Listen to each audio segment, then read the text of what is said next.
We're here in downtown Tyler, Texas. You like that southern drawl? I did it on purpose. Um, John and John, not spelled the same way, but still, we're good friends, and we are In spite of it? in spite of it, and we're here with our second podcast, and this one is entitled "Wandering Laos." When I real disclaimer here, when you're over in that part of the world, they don't say Laos. Okay. It's Lao. So I learned that when What part of the world is that? that part of the world is that. That's in Southeast Asia. Oh, okay. It My borders. neck of the woods. Your neck of the woods, which would be where? The Philippines. Oh yeah. Okay. It borders China to the north, Thailand, Vietnam, Cambodia. It's a country right up in there. And anyway, we'll talk about that. So here what in a were you second. doing there? Well, the thing was, I took off a few years ago. Okay. Probably about, maybe this has been 4 or 5 years ago, maybe, and traveled over from Turkey, and went over to Southeast Asia, just to wander for 6-7 months. Okay. Why not? Nice. Hey, yeah, why not? Why not? So, while there, this one today is about Laos. Okay. Maybe another one we'll have some adventures in Cambodia, a couple of things, and maybe in Vietnam too. But anyway, we'll see what's going on. I happened to be in Thailand. I went over to Thailand, and I traveled through Thailand, but those are different stories. Yeah. Made it to the south of Thailand. Was planning to go into Malaysia, Okay. just to wander around for a while. And while I was down there, I somehow, I don't remember how or why or what I was doing, I saw something about going down the river up north into Laos and the Mekong River. Yeah. And I thought, the Mekong River, connotations of my youth when I'm watching TV. Legendary. Yeah, I'm watching TV in high school and seeing the news every day on the Vietnam War. And Mekong River was often spoken about. So I thought, Mekong River, this is way up north. Comes out of China into Laos and then down, and anyway, through Vietnam into the sea down there.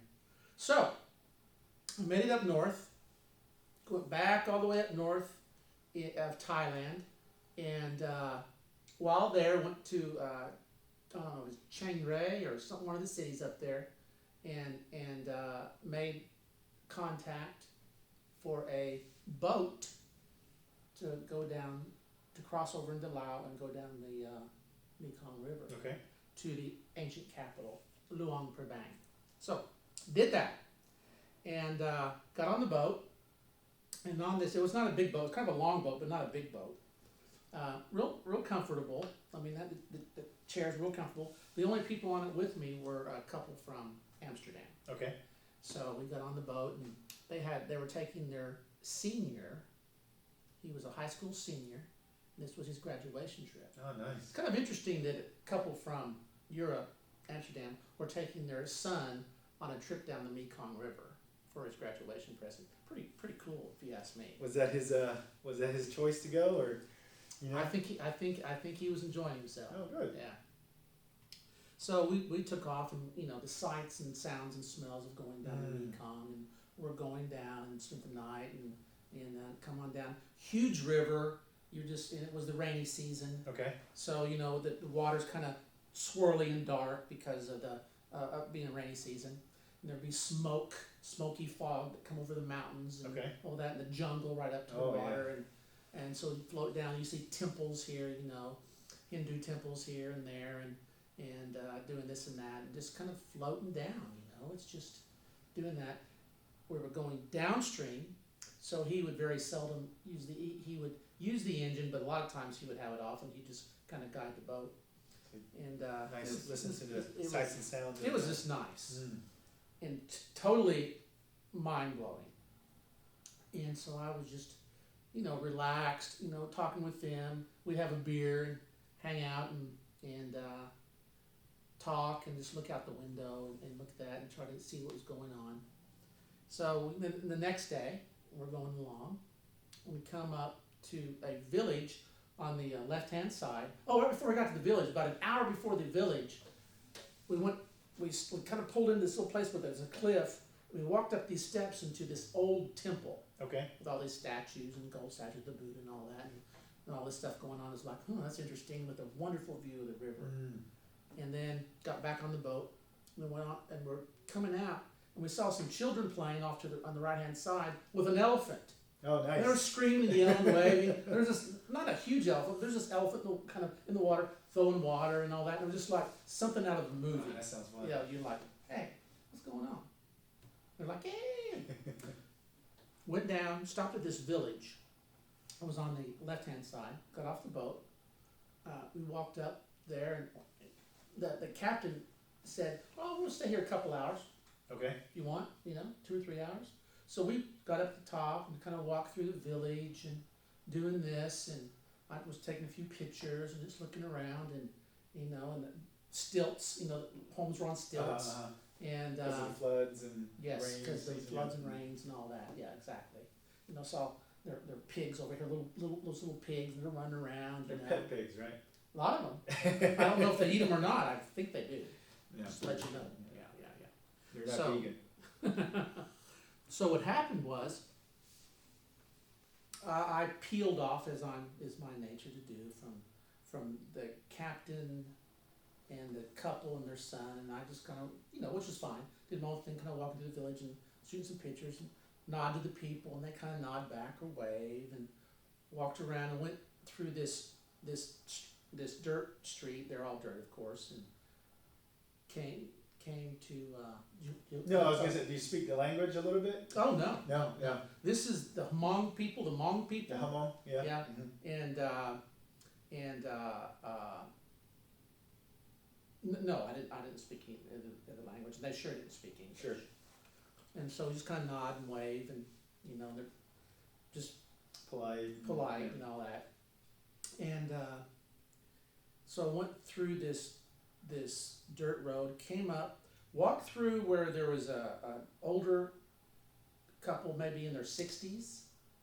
There was a guy in his 60s, and there was a woman in her about probably early 40s, Okay. and 2 kids were in a hammock, Okay. kind of playing around, giggling, and had a little game they were playing, like run by batteries, I'm sure. And they were playing that, and kind of took a couple, 3 or 4 pictures, and kind of looked and watching what they're doing. They kind of just ignored me. They Sure. weren't like looking at me or trying to talk to me or anything.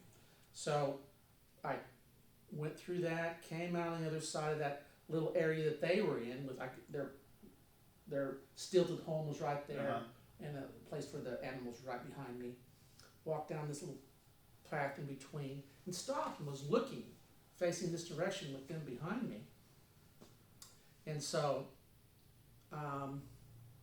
stood there for a minute. It was a nice day. You could hear village sounds out this way and this, but kind of quiet. And so as I began to think I was going to go this direction, I felt something, a movement behind me. So I turned right around, Okay. and there was their home right behind me, and standing there was the mother and one of the girls, her daughter, from the hammock. And the girl was about 11, maybe 12. And so the girl was actually, there was 2 steps up to the door, and the girl was actually on the first step with her foot on the second step, with her hand on the door, with hand on the little doorknob or little latch. And the mother was standing right behind her, and they were both looking at me. And I just turned over, I just kind of went, hey, kind of waved, smiled, and the mother went, and the girl was just looking at me with, kind of a half smile, kind of no expression, kind of a half smile on her face. And her mother looked at me, and she went, and her daughter was right there, and I was like, ah. And for a few seconds, the mother just went like this, and the girl was there, and I was like, huh, what? It's kind of an invitation and a little offering, or Well, I didn't know that. My point is, I didn't know that right at first. That first 5 or 6 or 7 seconds, I was like, was she like this for us? And I'm thinking tea. I'm just thinking Sure. hospitality Uh-huh. thing. And then the mother was looking at me, and the little girl went, and kind of just like inside. Mm. And I looked back at the mother, and it dawned on me. And I looked at the mother, and I went, like, what? And I was like, hey. And the mother looked at me and kind of went, like, yes, here. And so I just went, I was like, I had this heavy feeling. I was like, oh, Jesus. I mean, this is what I thought. I went, Lord. So I walked back to him, and I stood there, and I kind of smiled at him. I just kind of went, kind of a heavy smile. So I looked at him, and I looked at the mother, and I went, me with the daughter? I went, me, daughter, inside? And the mother went, and I just went, oh. And I almost felt like I was weak in the knees. It just I really felt like, oh, Lord. The mother is offering me her daughter for however much I'm sure I would give them, and to go into the room with her. And so I of course not speaking the language, I just looked at her and I just went, oh, and I put my hand. This is what I do in the Middle East when I travel there and live there, is you put your hand in. It means like no, from my heart, no. I was like, no, and I just went, no. I went, no, and I just looked there and went, no, and I just like, oh. And I didn't know what to say. I just was like, felt heavy, and I just felt it. So I backed off, and I just went, bye, bye, and I left. Mm-hmm. And for the whole rest of my trip around the village, I just felt this heavy feeling, Well, it's that's pretty common in that part of the world, and really, I mean, this the whole globe. But so Mama offering her 11-year-old or 12-year-old daughter to me. The mother offering the child to me.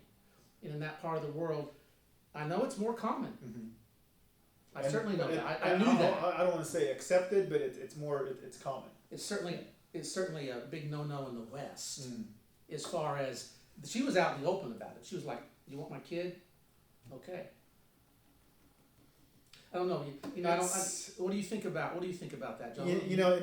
Coming from that part of the world, and having a little bit of experience there, it's just growing up, I didn't think anything of it, right? Mm-hmm. It's a common thing. Being a young age, I didn't think anything wrong with it, because you weren't taught against it. I wasn't taught against it. Not at all. No, not at all. So that's part of the culture in that part of the world. I understand that. Kind of blows my mind. So, but just having growing into adulthood, I just had that felt sense of that it's wrong. Yes. Offering, not just a human being, but your own flesh and blood for a child, for profit. It's to say the least, is disheartening. Yes, it is. It is disheartening. Even moving here to the U.S. And having read and researched and heard about the horror stories about human trafficking, and I mean, the U.S. is one of the top three nations in the world, really? For human trafficking. I know it's bad, but it's in the it's top three. So it's Mexico, Philippines is actually number 2, and then U.S. is number 3. This is according to the U.S. State Department in my word 2019. Well, that's not cool. That's terrible. But back to what do you think? You think it's even like in the places we live? I'm sure it's everywhere. It is. I don't want to delve too much into it, but even here in Tyler, Texas, it's a big problem. I believe according to anti-slavery, Texas is tops up there for human sex trafficking.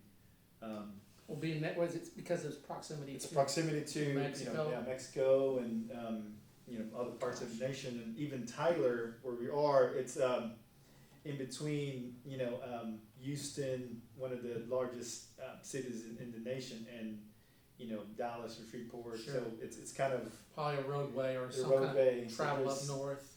coming up even in the that small way. town we're in, it's a big problem. So, and, you know, kudos to Tyler as well. You know, they've raised awareness to stop. Yeah. You know, and not only to raise awareness, but to stop the human sex trafficking. Yeah. You know. That's one of the biggest points I have for the not having an open border. At least it makes it more difficult. I know that stuff still goes on, but not having an open border, that's just kind of a side thought I just had when you think about saying that, but not having an open border because of the pain and misery of human trafficking and sex trafficking that goes on with that, let alone the drugs. But yeah. Well, can anybody do it? I mean, you had mentioned when we just brought it up, and we didn't have time to talk about it a few days ago.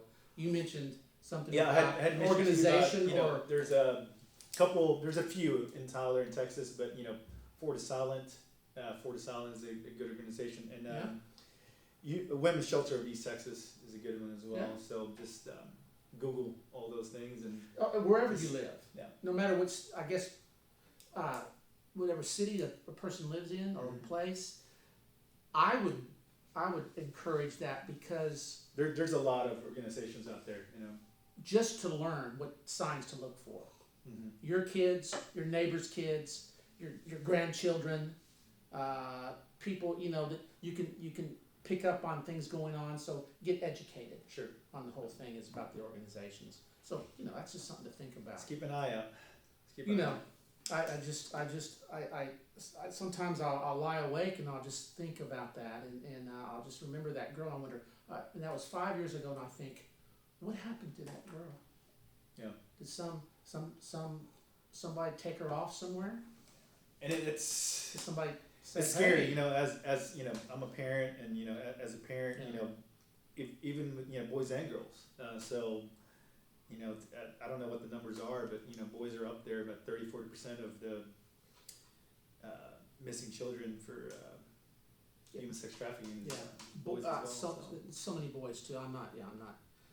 Yeah, this is. But anyway, it's a wake up call. Yeah, I just. Keep an eye out. It makes me just sort of lose train of thought or speech because I feel I you know, the emotions kind of are stirred again when I think about that. It's part of the world. It's part of travel.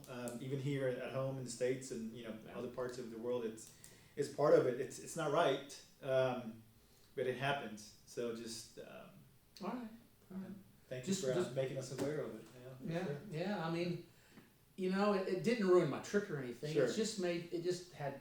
It's obviously, just part of the human experience. It's part of the human experience, and when you're on the road, when you travel, you get real experiences. You get the real human experience, and that's why another reason to get on the road a little bit on your own self. It's not all sunshines and rainbows. Yeah, but at the same time, it's an education about life, and then that part of the education, you're able to act on what you see and experience better to participate and make a difference. Positive way, and make a difference. You know, life's that way. Save lives. Yeah. So anyway, we better move on. Let's move on to something not quite as depressing.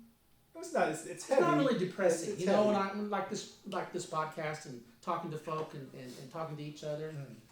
It's just the real experience. It's just what it is. It's just what it is, and from that to see something about yourself and about the world that we live in right now, right here in the States. Right now is where I am. So I pay attention. What's going on. Pay attention, folks. What's going on? I know a lot of you do.